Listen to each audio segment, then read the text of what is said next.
Good morning, everybody. So, if you need a little Tuesday morning inspiration, I've got it right here for you.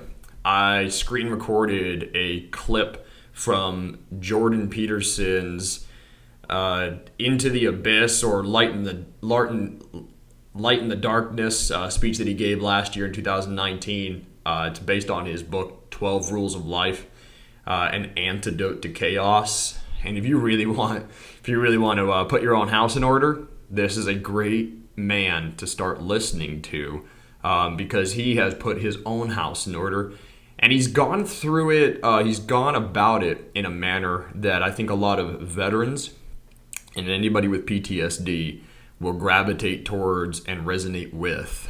What I mean is, Jordan Peterson certainly was clinically depressed for a very long time and very, very dark and pessimistic. And he talks about this. I'll leave the link below for the full length video.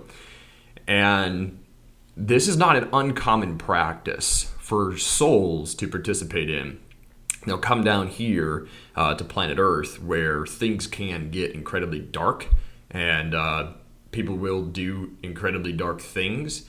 And it's not uncommon for a soul to try to meditate on what it is like to put yourself in the visceral position of the experiencer or the executor, and the person executing the action or the person experiencing the act. There is a scene from True Detective where Matthew McConaughey is asked, "You Catholic?" And he says, "No, I just asked because you have a crucifix hanging above your bed." And he says, "It's a meditative technique. I tried to imagine what it was like to actually be crucified, what Jesus went through while he was being crucified." So, folks, this is a certain meditative technique that you can do based on any emotion.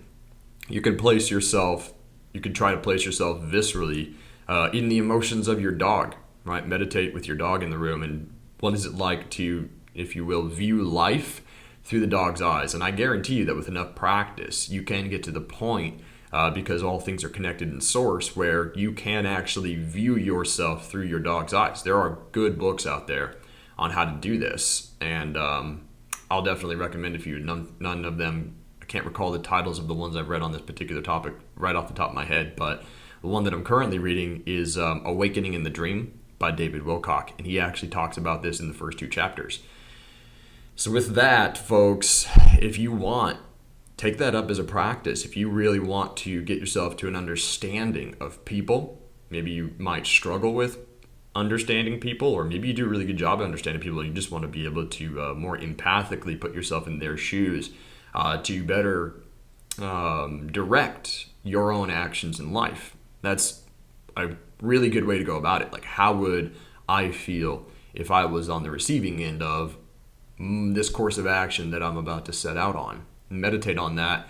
And or if you've just left a relationship or whatever the case might be, you can really help the other person heal if they're hurting by meditating on the pain that they are feeling. Try to embody it. Actually feel the pain that they're feeling. Cry, and that will release the energy. Again, we're all connected in source, so anything that we can do in the service to others vein is going to be a really good thing. And helping other people mitigate their suffering is a part of consciously promoting joy. And that's exactly what Alive and Thriving is all about. Consciously promoting joy and mitigating suffering. So if you have caused suffering on somebody else through your actions, even if you don't, people get hurt all the time from people not conducting or not executing malevolent actions. People do things for their own best interest, things that are going to be healthy for them in the long run. And sometimes, based on attachment levels, the people who are attached to that person, if that person starts to move in a different direction or decides to, change directions entirely, will remain attached. And then their suffering will come from not being able to let go of something that they don't have control over, and something that was bringing them a lot of joy before it let them go. So, folks, we can all put ourselves in the shoes of somebody in that position and then help mitigate their suffering by taking on some of it and then crying it out, or doing breathing techniques and hyperventilating and letting the energy out of you in that manner. Any type of thing like that is a really good thing to do.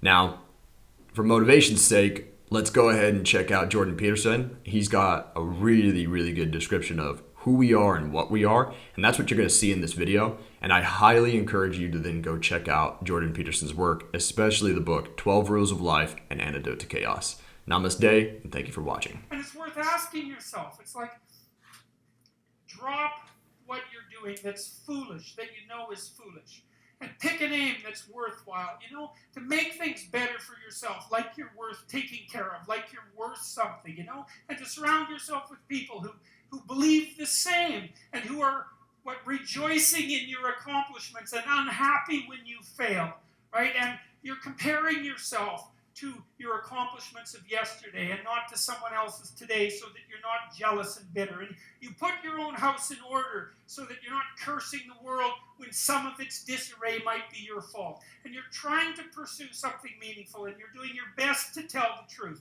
and all of that. And then you see what happens. Who the hell are you? You think you're a miracle of some bloody bizarre sort. We've been around for 3.5 billion years. Every single one of your relatives propagated successfully. And here you are, against all possible odds, in this world of hell in some sense, and bitterness and tyranny and malevolence. And yet, God only knows what's inside you, this capacity for consciousness, the capacity to confront potential and to turn it into something good. That's us, man. That's the Western story. That's the individual as the cornerstone of the state. That's our responsibility, and it really is who we are. And so we need to know that, and we need to remember it, and we need to act it out. And then maybe we can see what we can do about it, and see how good we could make things. And maybe that would be the purpose of your damn life, right? Not to be happy. It's like, there's problems to be solved. Be happy after you solve the goddamn things, right?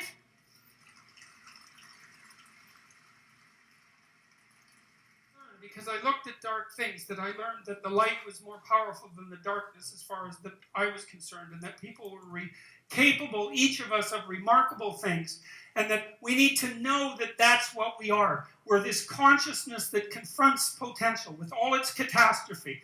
That's what we are. That's what makes us in the image of God. That's what gives us our intrinsic value. And that idea that we have intrinsic value, that's the bedrock presupposition of our state. We're going to question that, or we're going to live it out.